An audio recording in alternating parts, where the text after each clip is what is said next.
আসসালামু আলাইকুম। তোমরা সবাই কেমন আছো? আমি আলহামদুলিল্লাহ ভালো আছি বলেই ফিরে এসেছি একটা কাঁঠাল নিয়ে। দেখো কাঁঠালটাকে আমি কিভাবে জবাই করি।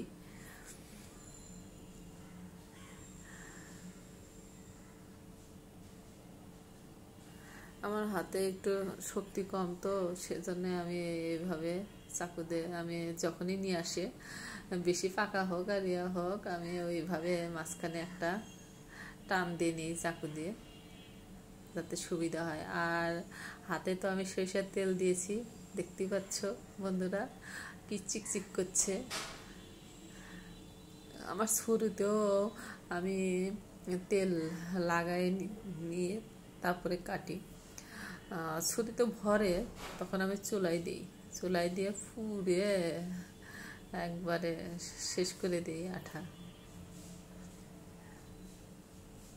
আমি সুন্দর করে পরিষ্কার করে নিয়ে আমি সাইডে একটা বড় প্লেট রেখেছি, সেই প্লেটে সবগুলো রাখছি। তারপরে আমার প্রতিবেশীদের জন্য আমি দিব, সেটা তোমাদের দেখাবো। এ পর্যন্ত যেখান থেকে দেখছো, দেশ এবং দেশের বাইরে, সবাইকে অসংখ্য ধন্যবাদ এবং প্রাণ ঢালা অভিনন্দন। যদি আমার ভিডিওটি কোনো অংশ ভালো লেগে থাকে তোমাদের, অবশ্যই লাইক কমেন্ট করবা। শেয়ার তো করবা না বলে লাভ নাই, কেউ করবে না শেয়ার, সেজন্য শেয়ারের কথা বলছি না, কারণ আমিও করি না। হ্যাঁ, যেটা সত্য কথা, শেয়ারের কথা বলবো না। লাইক কমেন্ট করবা, পারলে ফুল ওয়াচ করবা। আমি সাধারণত করি, সবারই করি মোটামুটি।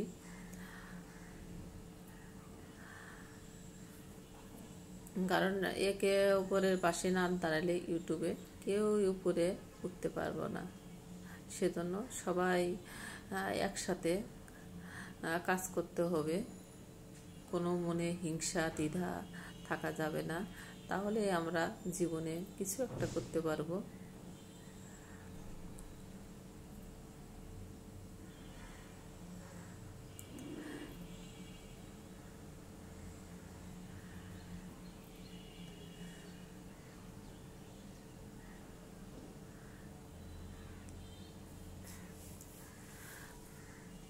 যাই হোক, যদি ভালো লেগে থাকে অবশ্যই তোমরা লাইক কমেন্ট করবা।